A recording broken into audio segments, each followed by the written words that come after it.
Welcome to the Bible Forum. I'm Warren Sprouse. This is the last Sunday in October 2019. I read this week from a publication called Infowars.com about a mock invasion by a rogue state. 8 nations representing half the world's population engaged in a simulated battle scenario, going against a terror caliphate.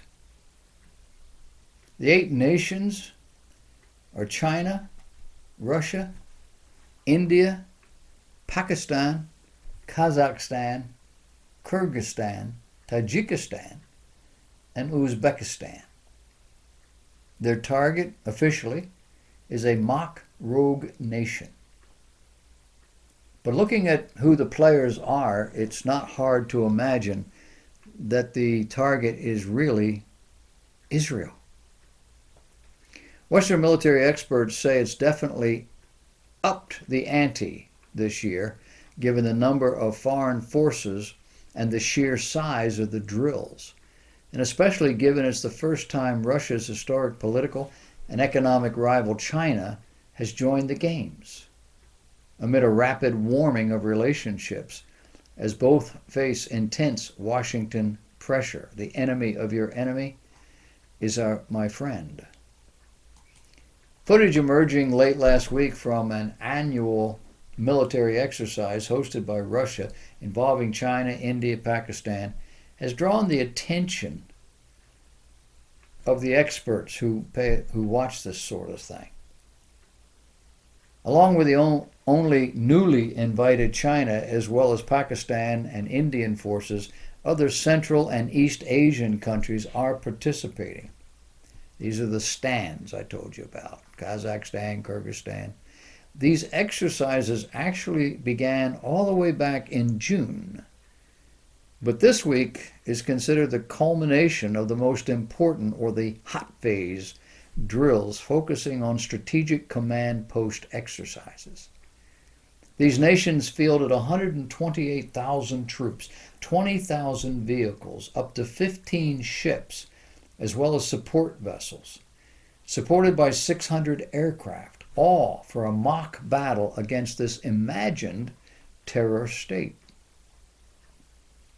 The U.S. state-funded media wing RFERL described the games as, quote, Kremlin-led military exercises that stimulate a large-scale invasion of a rogue state, end of quote.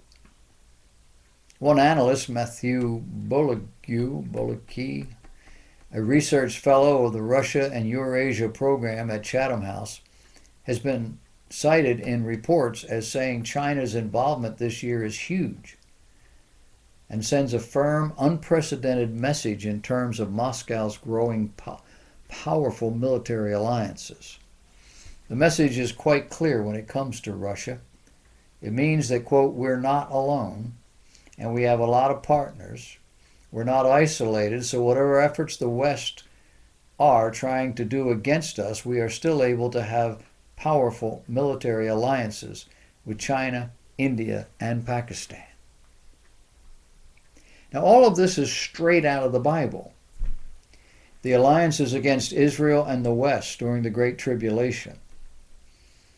The nation not mentioned is Iran, which is ancient Persia.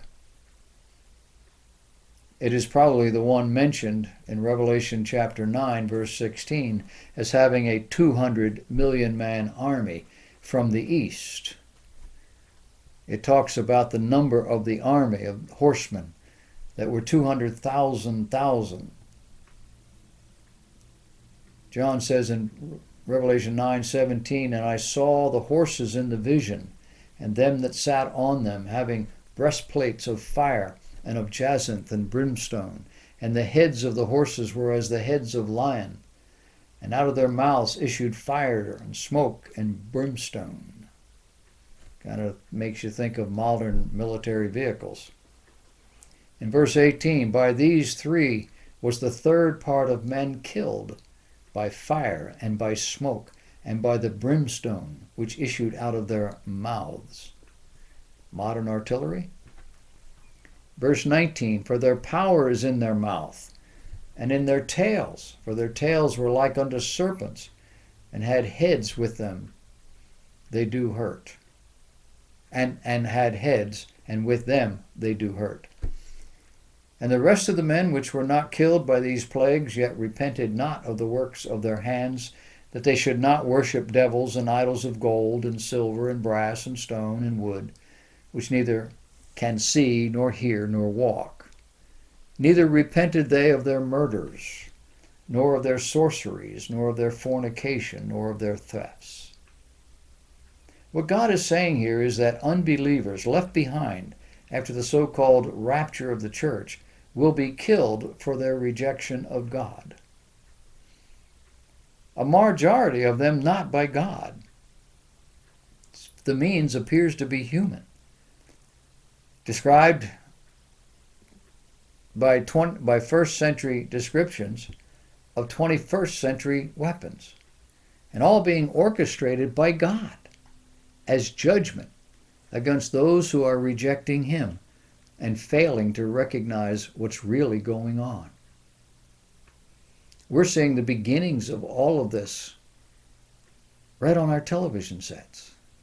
Every day, the news is telling us about things that are happening between the U.S. and China, things that are happening between the U.S. and North Korea, things that are happening between the U.S. and Iran, Iraq, Turkey, Syria, things that are happening in the European Union.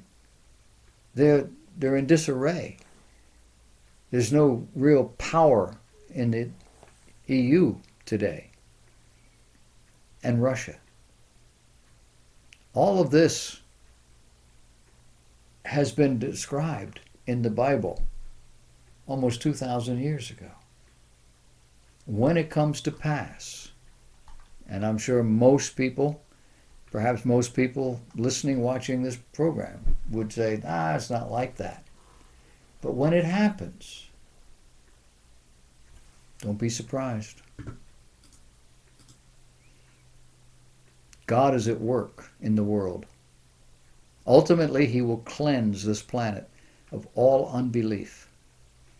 These wars will do a lot of it. They'll kill each other. But when He sets His foot on the Mount of Olives, when the Lord Jesus Christ returns, He will destroy every non-believer. It will take months to bury the dead.